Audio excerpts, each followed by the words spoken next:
I'm now speaking with Tim Tiernon. Tim, you're the main organizer here. What's motivated you to stay with us here? What's it, about 20 years? No, we started in 2002 before the Iraq War. Dave Lambert really started it. And what keeps me going is I look at signs that are, 13, 14 years old, and they're still valid. The problem is not our message. The problem is our message is not getting through to the American people. That is a sadness. That's a sadness. So what is the message that you're trying to get across to the American people? Well, we're talking about cutting $54 billion off of humanitarian services, the humanities, the arts, and transferring that to a bloated military.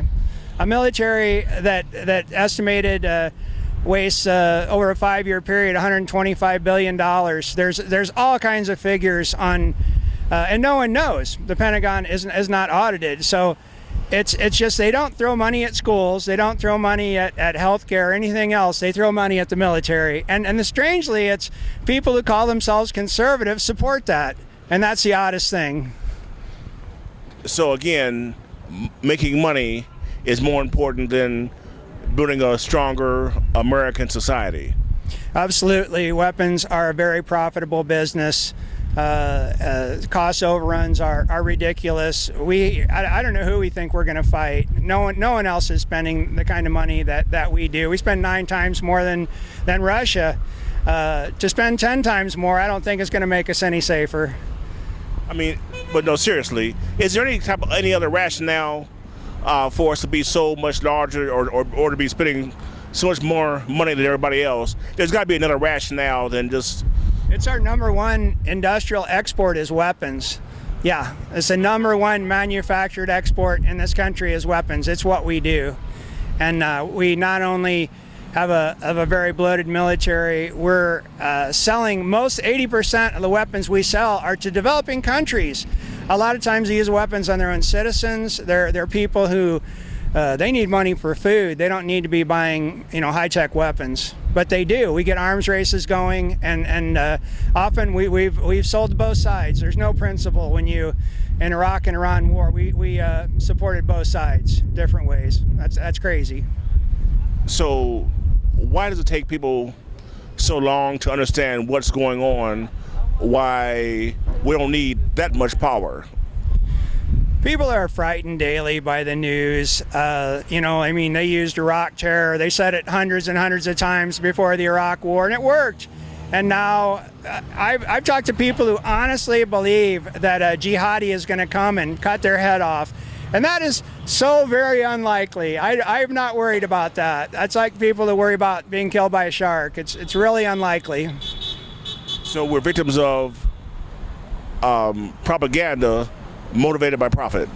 I believe so. And it really, the more you analyze it and the more you study it, the crazier it really is. You see through it, and we absolutely don't need $54 billion of more military.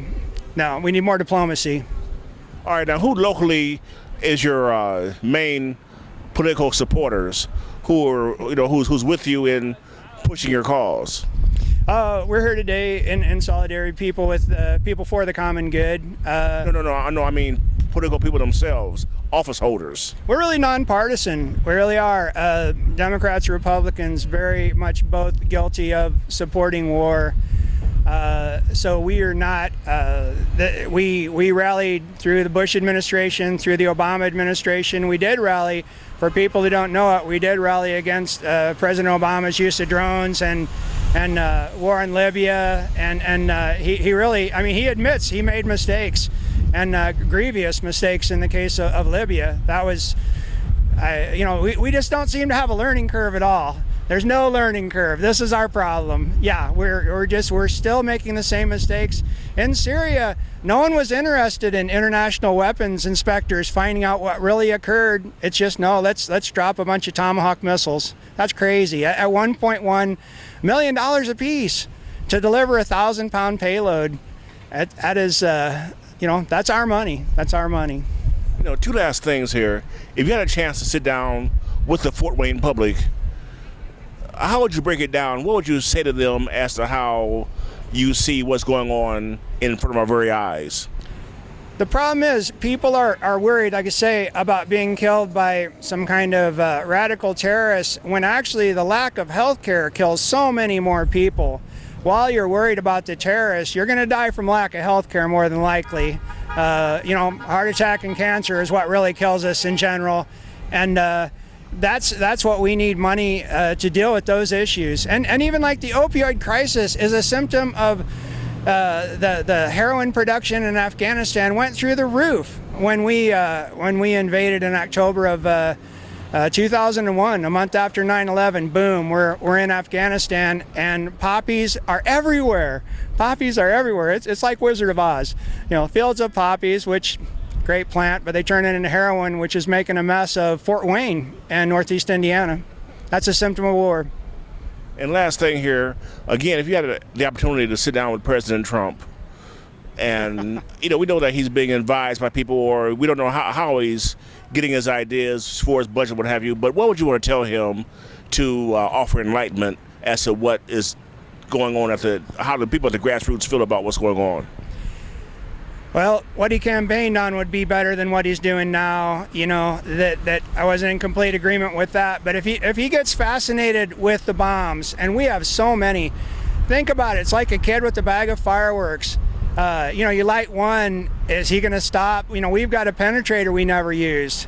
We have so many weapons. Raytheon's making 196 of those Tomahawk cruise missiles for just this year. So that kind of gives you an idea how many there are out there.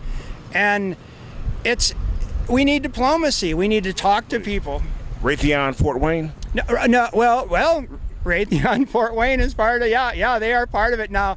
The cruise missile facility is a secret facility out west. Everybody knows where it is, but they wouldn't say on television. They did show it on television this week.